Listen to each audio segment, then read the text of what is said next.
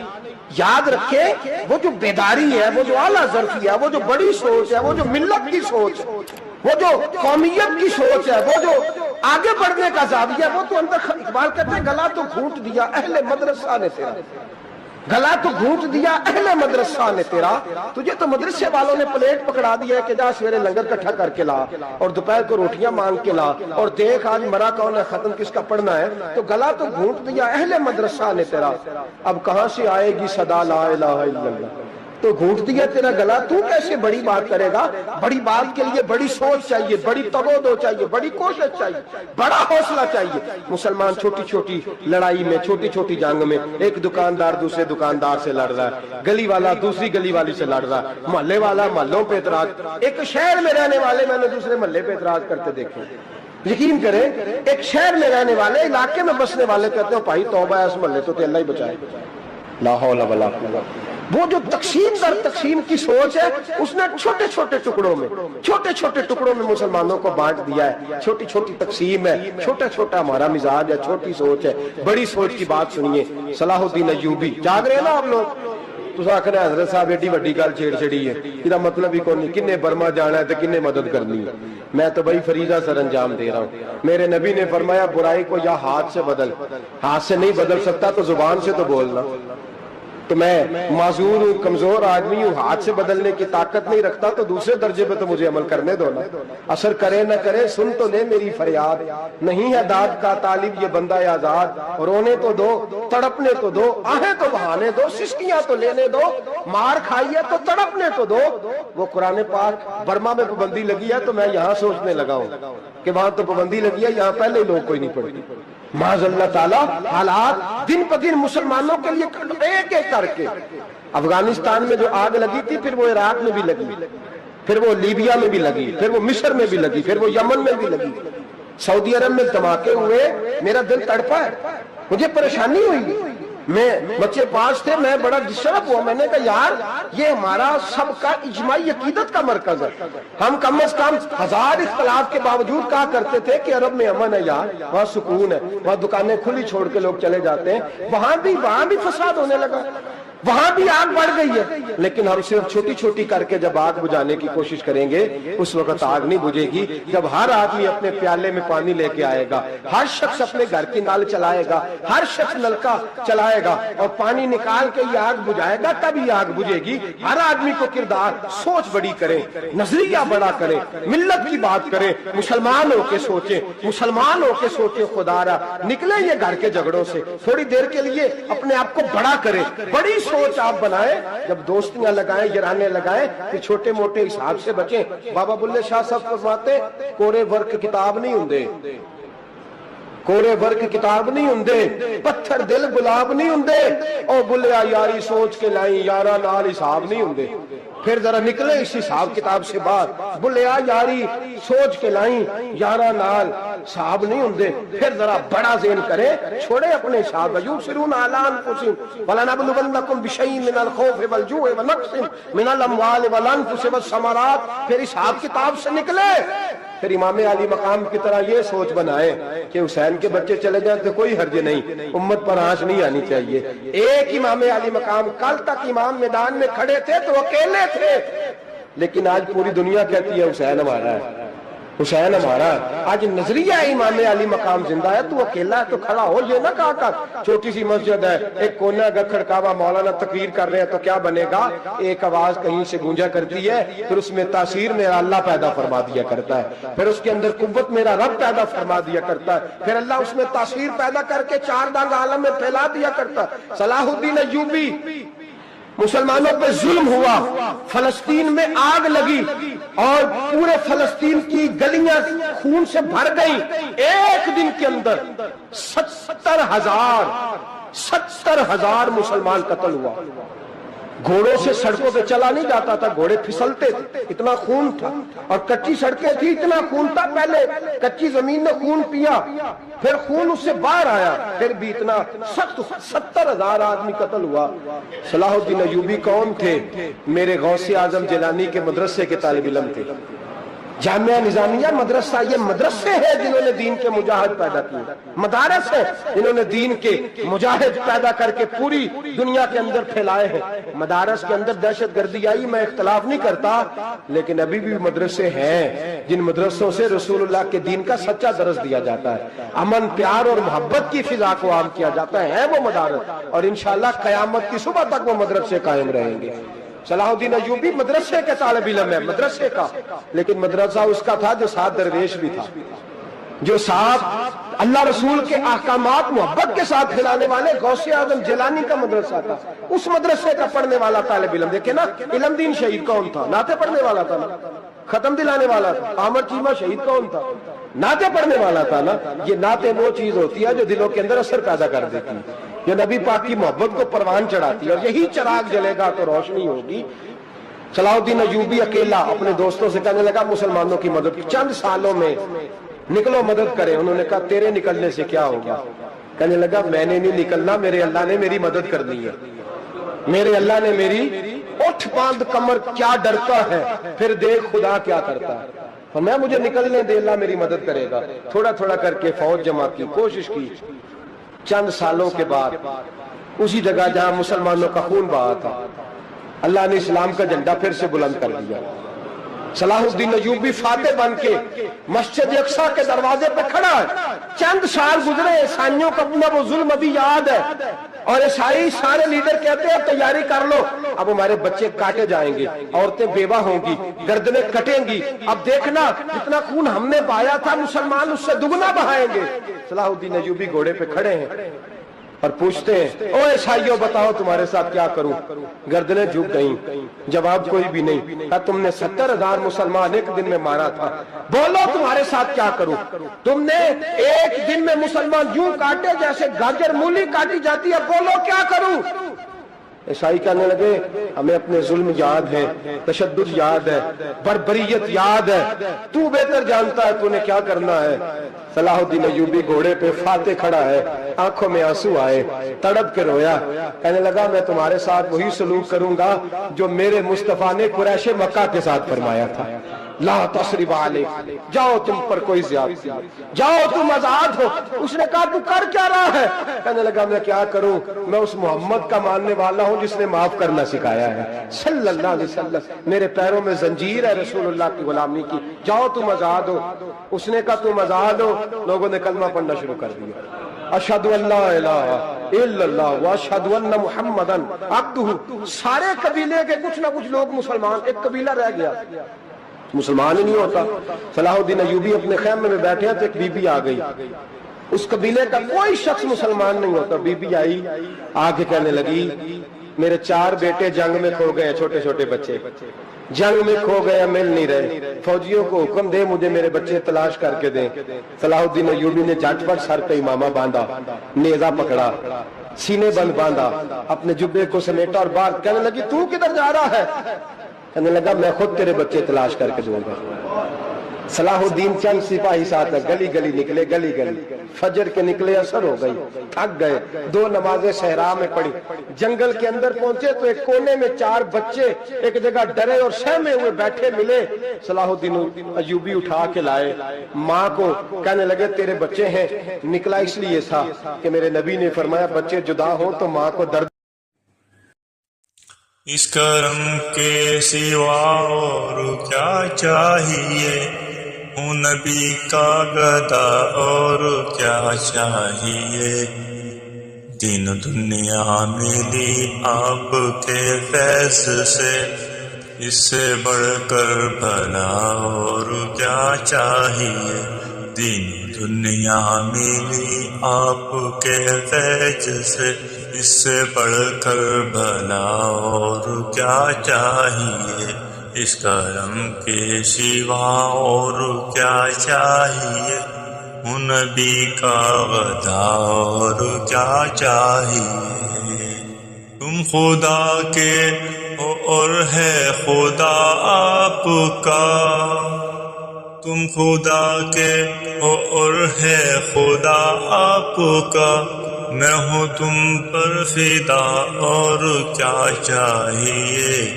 میں ہوں تم پر فدا اور کیا چاہیے، میرے لب پر محمد محمد رواں، دل میں یاد خدا اور کیا چاہیے، دل میں یاد خدا اور کیا چاہیے، اس کرم کے سوا اور کیا چاہیے، ہوں نبی کا غدا اور کیا چاہیے، اس کرم کے سوا اور کیا چاہیے، حق کا احسان ہے اپنے بندوں پہ،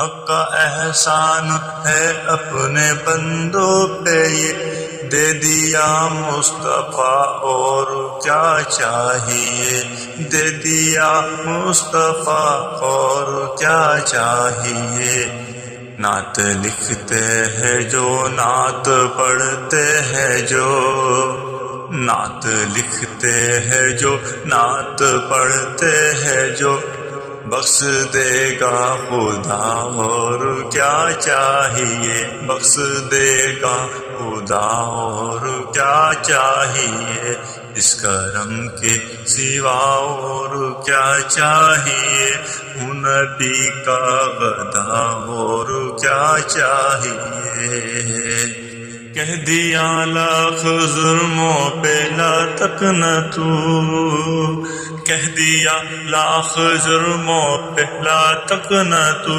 دے دیا فیصلہ اور کیا چاہیے، دے دیا فیصلہ اور کیا چاہیے، تیرے ہاتھوں میں دامن محمد کا ہے، تیرے ہاتھوں میں دامن محمد کا ہے، اے صدیق تجھے اور کیا چاہیے، اے صدیق تجھے اور کیا چاہیے، اس کرم کے سوا اور کیا چاہیے، خون نبی کا غدا اور کیا چاہیے، دین و دنیا ملی آپ کے فیض سے، اس سے بڑھ کر بھلا اور کیا چاہیے ہوتا ہے۔ اور میرے رسول نے فرمایا تھا جب جنگ کرنے جاؤ تو کھیت برباد نہ کرنا، فصلیں تباہ نہ کرنا، بچوں کو ماں سے جدا نہ کرنا۔ فرمایا میں سوچ رہا تھا تیرے بچے کہیں میری وجہ سے جدا ہو گئے تو مصطفیٰ کو جواب کیا دینا؟ فرمایا تیرے بچے ڈھونڈ کے لایا ہوں۔ بچے ماں کے پاس آنے لگے تو ماں نے بڑے بیٹے کے منہ پہ تھپڑ مارا۔ کہتا اماں کیا ہوا؟ کہنے لگے تو نے سنا نہیں کہ دشمن کے بچوں کی اتنی حفاظت کرتا ہے، میرے پاس نہ جا، اس کے قدموں میں بیٹھ جا۔ جس نبی کے غلام اتنے سچے ہیں وہ نبی کتنا سچا ہوگا، جس نبی کے نوکر اتنے کھڑے ہیں وہ نبی کتنا کھڑا ہوگا، جا کے کلمہ پڑھ لے۔ میرے دوست یہ اسلام ہے جس نے غیروں کا درد بھی اپنے سینے میں رکھا۔ اقبال کہتا ہے سارے زمانے کا درد ہمارے ہی سینے میں ہے، برما کا مسلمان ہو یا عراق، لیبیا، افغانستان، کشمیر کا مسلمان ہو، میرے دوست وہ غیر نہیں ہے، وہ تیرا اپنا ہے۔ اس کا رنگ نہ دیکھ، اس کی بولی نہ دیکھ، اس کا قبیلہ اور علاقہ نہ دیکھ، دیکھ کہ وہ تیرے رسول کا کلمہ پڑھتا ہے، وہ دیکھ کہ وہ کعبے کی طرف منہ کر کے نماز پڑھتا ہے، دیکھ کہ تیرا اور اس کا نصاب زندگی قرآن ایک ہے۔ میرے دوست کچھ نہیں کر سکتا تو دعا تو کر دیا کر، کچھ نہیں کر سکتا تو التجا تو کر دیا کر، اللہ کے حضور یہ تو کہا کر کہ اللہ مسلمان جہاں بھی ہیں تو ان کی مدد فرما، اللہ مسلمان جہاں بھی ہیں تو ان کی غیبی امداد فرما۔ یہ دعا تو میرے دوستوں ضرور کیا کرو، سوچ بڑی کریں، جب بھی آپ بولیں، جب بھی آپ لکھیں، جب بھی کسی سے بات کریں تو بحیثیت مسلمان کے بات کریں، بحیثیت ایک نبی پاک کے غلام کے بات کریں، اپنی زندگی اس انداز میں ترتیب دیں کہ پہلے آپ مسلمان ہیں، اس کے بعد آپ کچھ اور ہیں، پہلے اسلام کی بات کریں۔